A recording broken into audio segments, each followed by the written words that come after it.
Hello everyone, welcome to Biowise learning. तो आप यहाँ पे देख सकते हैं मैंने यूनिट 1 लिखा है। ये यूनिट 1 है CSIR की। तो CSIR में जो फर्स्ट यूनिट है वो है molecules and their interaction relevant to biology, जिसे हम बायोकेमिस्ट्री के नाम से भी जानते हैं। ठीक है,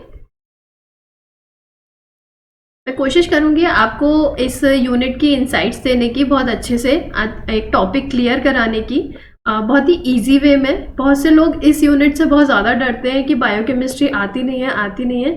तो मेरी कोशिश यही रहेगी, आप जुड़िए इस यूनिट के, आप जुड़िए मेरे साथ एंड आपको बहुत सारे टॉपिक्स इतने इजीली समझ में आएंगे। तो जो आज मैं सबसे पहले आपको इंट्रोडक्शन टू बायोकेमिस्ट्री बताने वाली हूँ, क्योंकि हम चीज़ें पढ़ लेते हैं बट हमें पता ही नहीं होता कि हम पढ़ क्यों रहे हैं ये सब्जेक्ट। हमने बस पढ़ने के लिए पढ़ लिया कि ठीक है सिलेबस में है इसलिए हमने पढ़ लिया। बट बात यह है कि हम अगर किसी चीज़ की तैयारी कर रहे हैं, हम CSIR की तैयारी कर रहे हैं या हम गेट की तैयारी कर रहे हैं या हम ICMR की तैयारी कर रहे हैं, तो हमें बायोकेमिस्ट्री पूछी जाती है। और अगर हम ये एग्ज़ाम पास करके आगे PhD के लिए जाते हैं तब हमें पता चलता है ये यूनिट बहुत ज़्यादा इम्पॉर्टेंट रोल प्ले करती है। तो हमें पता होनी चाहिए कि हम ये यूनिट पढ़ क्यों रहे हैं। जैसे अगर हम देखें बायोकेमिस्ट्री दो वर्ड से मिलकर बनी हुई है। One is bio and second one is chemistry. ऐसा तो है नहीं ये दोनों वर्ड हम लोगों के लिए बहुत ज़्यादा नए हैं, हम इन दोनों से ही बहुत ज़्यादा फैमिलियर हैं। बायोलॉजी में हम क्या पढ़ते हैं? बायोलॉजी में हम लिविंग सिस्टम के बारे में पढ़ते हैं, लिविंग ऑर्गेनिजम्स के बारे में हम पढ़ते हैं, प्लांट एंड एनिमल्स के बारे में हम पढ़ते हैं। एंड केमिस्ट्री में क्या पढ़ते हैं? केमिस्ट्री में हम पढ़ते हैं जो भी एटम्स एंड मॉलिक्यूल्स हैं, एटम्स या एलिमेंट्स हैं, कैसे ये आपस में इंटरेक्ट कर रहे हैं, इनके बारे में इंटरेक्शन पढ़ते हैं, इनकी एनर्जीज के बारे में पढ़ते हैं, इनके बॉन्डिंग पैटर्न्स के बारे में पढ़ते हैं। ये सारी चीज़ें हमने केमिस्ट्री में पढ़ी है। 11th-12th में हमने अलग अलग तरीके के बॉन्डिंग पैटर्न्स देखे हैं, एंथैल्पी, एनर्जीज के बारे में पढ़ा है। तो जब हम बायोलॉजी को केमिस्ट्री के साथ मिक्स करेंगे तो हम क्या पढ़ेंगे कि किस तरीके से लिविंग सिस्टम में कोई भी एलिमेंट आपस में इंटरेक्ट कर रहा है एंड वो मैक्रोमोलिक्यूल्स या बायोमोलिक्यूल्स जनरेट कर रहा है एंड देन वो बायोमोलिक्यूल आगे जाके किस तरीके से फंक्शनिंग कर रहे हैं। ये सारी चीज़ें हम बायोकेमिस्ट्री में पढ़ते हैं, किस तरीके से वो एनर्जीज जनरेट कर रहे हैं या फिर एनर्जी रिलीज कर रहे हैं। तो अगर हम केमिस्ट्री को बायोलॉजी से जब जोड़ते हैं तो एक सब्जेक्ट बना के निकला, वो है हमारा biochemistry. Biochemistry as the name implies chemistry of life. जैसे कि मैंने आपको बताया, केमिस्ट्री को जब हम लाइफ से कनेक्ट करते हैं, that study is known as biochemistry. ये एक तरीके से एक गैप को इसने फिल किया है कि जैसे केमिस्ट्री क्या होती है, केमिस्ट्री हम क्या पढ़ते हैं, the study of structures and interaction of atoms and molecules. किस तरीके से एटम एंड मॉलिक्यूल्स आपस में इंटरेक्ट कर रहे हैं, एक स्ट्रक्चर जनरेट कर रहे हैं। एंड बायोलॉजी में हम क्या पढ़ते हैं, study of structure and interaction of cells and organism. तो जब हम किसी भी चीज़ को मिक्स कर रहे हैं, जैसे सेल ऑर्गेनिज्म आपस में इंटरेक्ट कर रहे हैं, मॉलिक्यूल्स बना रहे हैं, आगे चल के वो मेटाबॉलिज्म कर रहे हैं, अलग अलग प्रोडक्ट फॉर्म कर रहे हैं, तो इन सब की स्टडी को हमें बायोकेमिस्ट्री में पढ़ना होता है। बायोकेमिस्ट्री हमें बहुत सारे क्वेश्चंस का आंसर देती है। बहुत सारे क्वेश्चंस हमारे दिमाग में चल रहे होते हैं कि किस तरीके से बायोलॉजिकल मॉलिक्यूल्स जो होते हैं, जो बायोमॉलिक्यूल्स होते हैं, वो असेंबल किस तरीके से होते हैं, किस तरीके से उनका 3D स्ट्रक्चर बन रहा होता है। ये सारी चीज़ें हम देखते हैं इसमें, किस तरीके से ये अपना स्ट्रक्चर मेंटेन कर पाते हैं, how do their properties very.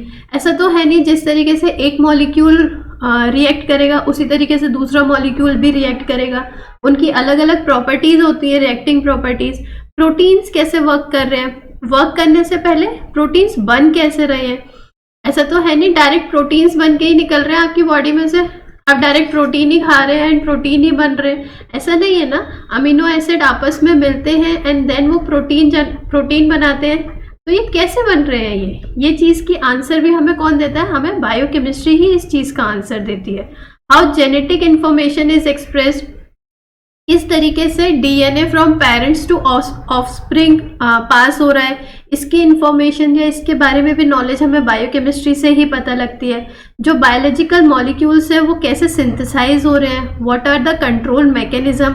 अब ऐसा तो है नहीं अगर कोई चीज़ बनना शुरू हुई है, अगर कोई चीज़ किसी चीज़ का मेटाबॉलिज्म हो रहा है, मेटाबॉलिज्म मतलब किसी चीज़ का जनरेशन हो रहा है या फिर उसका ब्रेकडाउन हो रहा है, तो अगर वो जनरेट हो रही है तो वो होती ही जा रही है। इस तरीके से अगर जैसे कि हम जानते हैं excess of anything is harmful for your body, तो अगर कोई भी चीज़ बहुत ज़्यादा क्वांटिटी में अगर बन रही है तो वो हार्मफुल होगी। दैट मीन्स उसका कुछ ना कुछ कंट्रोल मैकेनिज्म चल रहा होगा। तो ये भी हम किस में पढ़ते हैं, ये भी हम बायोकेमिस्ट्री में ही पढ़ते हैं। इसका आंसर भी हमें बायोकेमिस्ट्री ने ही दिया।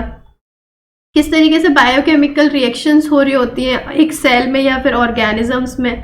ग्लाइकोलिसिस चल रही होती है, ये वर्ड से आप फेमिलियर होंगे। ग्लाइकोलिसिस चल रही है, ऑक्सीडेटिव फॉस्फोराइलेशन चल रहा है। क्यों चल रहा है, क्या जरूरत है इसे चलने की, इसका आंसर भी हमें कौन देगा, बायोकेमिस्ट्री देगी। किस तरीके से सेल एंड ऑर्गेनिज्म ग्रो कर रहे हैं, डिफ्रेंशिएट कर रहे हैं, रिप्रोड्यूस कर रहे हैं।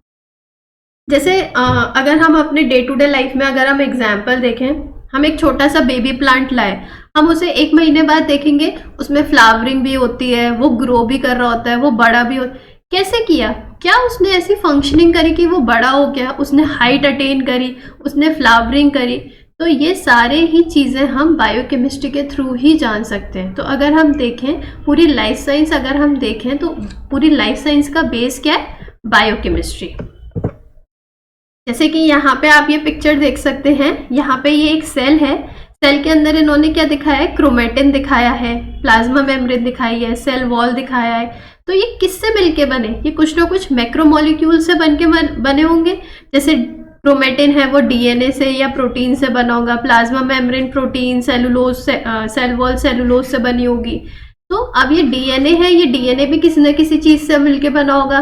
डीएनए किससे मिलके बना होगा, न्यूक्लियोटाइड से मिलके बना होगा, प्रोटीन अमीनो एसिड से मिलके बना होगा, सेलुलोज शुगर से मिलके बना होगा। तो मोनोमेरिक यूनिट आपस में मिलती हैं, वो मैक्रोमोलिक्यूल्स बनाएंगी, मैक्रोमोलिक्यूल्स सुपर मैक्रोमोलिक्यूल्स बनाएंगे, सुपर मॉलिक्यूल्स बनाएंगे। तो इस तरीके से इन सब का इंटरेक्शन होता है, इन सब का इंटरेक्शन, इन सब का मेटाबॉलिज्म, इनकी फंक्शनिंग, किस तरीके से बॉडी में अच्छा काम कर रहे हैं या बुरा काम कर रहे हैं या फिर कोई डिसीज कर रहे हैं। तो ये सारी चीज़ें हमें बायोकेमिस्ट्री से ही पता लगती है। अब बात आती है, जैसे मैंने सबसे पहले आपको बताया कि बायोकेमिस्ट्री में हम अलग अलग एलिमेंट्स किस तरीके से इंटरेक्ट कर रहे हैं। अब वो इंटरेक्ट कर रहे हैं, दैट मीन्स वो कुछ ना कुछ बॉन्डिंग पैटर्न्स दिखा रहे होंगे, कुछ ना कुछ केमिकल बॉन्ड्स उनके बीच में बन रहे होंगे, तभी वो आपस में जुड़ रहे हैं। अब ऐसा तो है नहीं, अगर मैंने बताया जैसे अमीनो एसिड आपस में जुड़ते हैं, डिफरेंट डिफरेंट अमीनो एसिड आपस में जुड़े, ये क्या बनाएंगे, ये प्रोटीन्स बनाएंगे। तो ये आपस में जुड़े कैसे, क्या इन्होंने ऐसा किया कि ये आपस में इंटरेक्ट कर पा रहे हैं, इन्होंने कुछ ना कुछ केमिकल बॉन्ड्स बनाए होंगे तभी ये आपस में इंटरेक्ट कर पा रहे हैं। तो क्या होता है, chemical bonds and attractive force which hold the various constituents atoms और ions together in different chemical species is known as chemical bond. आपस में इंटरेक्शंस होना, एक अट्रैक्टिव फोर्स लगना बिटवीन द एटम्स और एलिमेंट्स, जिसकी वजह से केमिकल बॉन्ड्स फॉर्म होते हैं। अब कुछ बॉन्ड्स होते हैं जो कि स्ट्रॉन्ग होते हैं, कुछ बॉन्ड्स होते हैं जो कि वीक होते हैं इन नेचर। तो स्ट्रॉन्ग बॉन्ड्स में हमारे पास क्या एग्जाम्पल है, covalent interaction, ionic interaction and metallic interaction. जो वीकर बॉन्ड्स होते हैं उसमें आते हैं vendor wall forces, dipole dipole interactions, hydrophobic interactions and hydrogen bonding. ये अलग अलग टाइप के बॉन्डिंग पैटर्न्स होते हैं जो कि हम आगे और ज़्यादा डिस्कस करेंगे। लेकिन उससे पहले कुछ ऐसे टर्म्स हैं जो आपके दिमाग में बहुत अच्छे से क्लियर होने चाहिए, जिससे कि आगे चल के आपको कुछ भी चीज़ समझने में प्रॉब्लम ना हो। जो पहला है वो है इलेक्ट्रोनेगेटिविटी।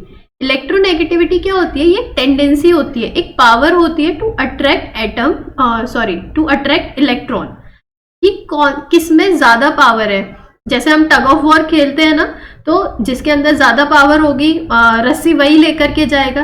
तो इसी तरीके से कौन से एलिमेंट में ज़्यादा पावर है कि वो इलेक्ट्रॉन अपनी तरफ ज़्यादा अट्रैक्ट करेगा, उस टेंडेंसी को हम क्या बोलते हैं, उस टेंडेंसी को हम बोलते हैं इलेक्ट्रोनेगेटिविटी। किसकी इलेक्ट्रोनेगेटिविटी सबसे ज़्यादा होती है, फ्लोरीन की। कितनी होती है, 4.0, ऑक्सीजन की 3.5, then nitrogen 3 and then carbon 2.5। तो फ्लोरीन की सबसे ज्यादा, then oxygen, then nitrogen and then carbon. ठीक है, सबसे कम इलेक्ट्रोनेगेटिव एलिमेंट्स कौन से होते हैं, सीजियम एंड फ्रेंसियम। जो सेकंड आता है वो आता है bond length. What is bond length? अगर मैं फॉर एग्जांपल कुछ भी हाइड्रोजन ना लिख करके हम यहाँ पे नॉर्मल एग्जांपल लेते हैं ए एंड बी करके, जिससे आपके लिए क्लियर हो जाए। एक ए लिया मैंने, एक ए एटम लिया मैंने और एक बी एटम लिया मैंने। इनके बीच में किस लेंथ पे एक बॉन्ड फॉर्म हो रहा है, that is known as bond length. Bond length is defined as an equilibrium distance between the nuclei of two bonded atom. एक ये एटम है और एक ये एटम है, इन दोनों के न्यूक्लियाई के बीच में कितना डिस्टेंस है, that is known as bond length. ठीक है। सेकंड जो आता है, थर्ड जो आता है वो है बॉन्ड एंगल। किस एंगल पे बॉन्ड फॉर्म हो रहा है? It is defined as an angle between the orbitals containing bonding electron pairs around the central atom in a molecule ions. Bond angle is expressed in degrees which is an experimentally determined spectroscopic method. जैसे यहाँ पे मैंने H2O का example लिया है, यहाँ पे एक H ये है, एक H ये है, ये दोनों इंटरेक्ट कर रहे हैं ऑक्सीजन से, इसके पास इलेक्ट्रॉन पेयर्स हैं। किस एंगल पे इंटरेक्ट कर रहे हैं? वो है 104.5 डिग्री। तो this is known as bond angle. किस एंगल पे जाकर के वो इंटरेक्ट कर रहे हैं, किस एंगल पे जाकर के वो एक कंपोनेंट फॉर्म कर रहे हैं, उसको हम बोलते हैं बॉन्ड एंगल। नेक्स्ट जो आता है टर्म वो आता है बॉन्ड एंथैल्पी। बॉन्ड एंथैल्पी का मतलब क्या होता है? ये अमाउंट ऑफ एनर्जी होता है, कितनी अमाउंट ऑफ एनर्जी रिक्वायर्ड है to break 1 mole of bond. इस बॉन्ड को तोड़ने में, ब्रेक करने में कितनी एनर्जी रिक्वायर्ड हुई कि ये बॉन्ड टूट जाए, उसको हम बोलते हैं बॉन्ड एंथैल्पी। इसकी यूनिट क्या होती है? इसकी यूनिट होती है किलो जूल्स पर मोल। जैसे कि एग्जाम्पल मैंने लिया है यहाँ पे हाइड्रोजन हाइड्रोजन बॉन्ड का लिया है, जिनके बीच में सिंगल बॉन्ड होता है। इनको तोड़ने में कितनी एनर्जी लगती है?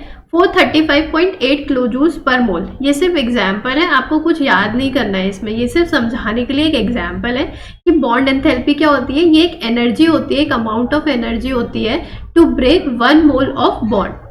ठीक है। It is important that larger the bond dissociation enthalpy stronger will be the bond of the molecule. जितनी ज्यादा एनर्जी रिक्वायर्ड होगी उतना ज्यादा स्ट्रॉन्ग बॉन्ड होगा। ये तो नॉर्मल से रिलेशन है, कोई बहुत ज्यादा स्ट्रांग है मतलब उसको हिलाने में उतनी ज्यादा एनर्जी होगी। अब आप छोटू से हैं एंड आपके रूम में बहुत बड़ी टेबल रखी हुई है, मतलब वो बहुत ज्यादा वेटेड है, आपको उसको हिलाने में बहुत ज्यादा एनर्जी लगेगी। अगर आप बहुत ज्यादा स्ट्रांग हुए और आपके अंदर बहुत ज्यादा एनर्जी, आप उसे आराम से हिला जाएंगे। तो मतलब strongness is equivalent to energy. जितनी ज्यादा एनर्जी उतना ज्यादा स्ट्रांग होगा वो बॉन्ड। फिर आता है बॉन्ड ऑर्डर। बॉन्ड ऑर्डर कुछ नहीं होता, किसी दो एटम के बीच में कितने बॉन्ड्स बन रहे हैं, number of bonds between the two atoms in a molecule. For example hydrogen और हाइड्रोजन का मैं एग्जाम्पल लूं, इसके बीच में 1 बॉन्ड बन रहा है, तो इसका बॉन्ड ऑर्डर क्या हुआ? 1 हुआ, क्योंकि ये सिंगल बॉन्ड है। किसी के बीच में अगर डबल बॉन्ड बनते हैं तो उसका बॉन्ड ऑर्डर क्या होता है? उसका बॉन्ड ऑर्डर होता है 2। ट्रिपल बॉन्ड बन रहे हैं तो कितना होगा बॉन्ड ऑर्डर? 3। ठीक है। तो bond order simply number of bond between the atoms, कितने एटम्स के बीच में कितने नंबर ऑफ बॉन्ड बन रहे हैं, उसको हम बॉन्ड ऑर्डर बोलते हैं। यहाँ पे एक नोट है, with the increase of bond order bond enthalpy increases and bond length decreases. मतलब जो बॉन्ड ऑर्डर है वो डायरेक्टली प्रोपोर्शन है बॉन्ड एंथैल्पी के एंड इनवर्सली प्रोपोर्शनल है बॉन्ड लेंथ के। ये रिलेशन आप याद रखिएगा, क्योंकि अगर आप खुद देखिए, अगर यहाँ पे मैंने आपको बताया जैसे यहाँ पे डबल बॉन्ड है, एक डबल बॉन्ड है और एक सिंगल बॉन्ड है, किसको तोड़ने में ज्यादा एनर्जी होगी? ऑब्वियसली जो डबल बॉन्ड है उसको तोड़ने में ज्यादा एनर्जी रिक्वायरमेंट होगी। तो bond order directly proportional to bond enthalpy, ये हम समझ रहे हैं। ये inversely proportional to bond length क्यों है? अब एक बात बताइए, फॉर एग्जाम्पल दो दोस्त हैं, दो फ्रेंड्स हैं, वो बहुत दूर रहते हैं। एक फॉर एग्जाम्पल एक जयपुर में रहता है और एक मुंबई में रहता है। और एक दो दोस्त हैं जो एक ही जगह पे रहते हैं, बिल्कुल उनका घर बिल्कुल पास पास है, एक ही कॉलोनी में रहते हैं, सेम कॉलोनीज में रहते हैं। इनके बीच में बॉन्डिंग ज्यादा होगी। अगर हम देखें, ये आपस में बहुत ज्यादा घुल मिल के रहेंगे, जाएंगे बाहर घूम के आएंगे, ये इतना फ्रिक्वेंटली नहीं मिल पाएंगे। तो अगर हम देखें, इनके बीच में बॉन्डिंग ज्यादा अच्छे से होगी क्योंकि ये पास पास रहते हैं। तो अगर हम यहाँ पे देखें, जिसकी कम लेंथ होगी उसकी जो एनर्जी होगी, उसका जो बॉन्ड ऑर्डर होगा और एनर्जी होगी वो ज्यादा होगी। जितनी छोटी लेंथ उतनी ज्यादा एनर्जी, ठीक है, और जितनी ज्यादा लेंथ उतनी कम एनर्जी। ये आपको रिलेशन आई होप क्लियर हो गया होगा।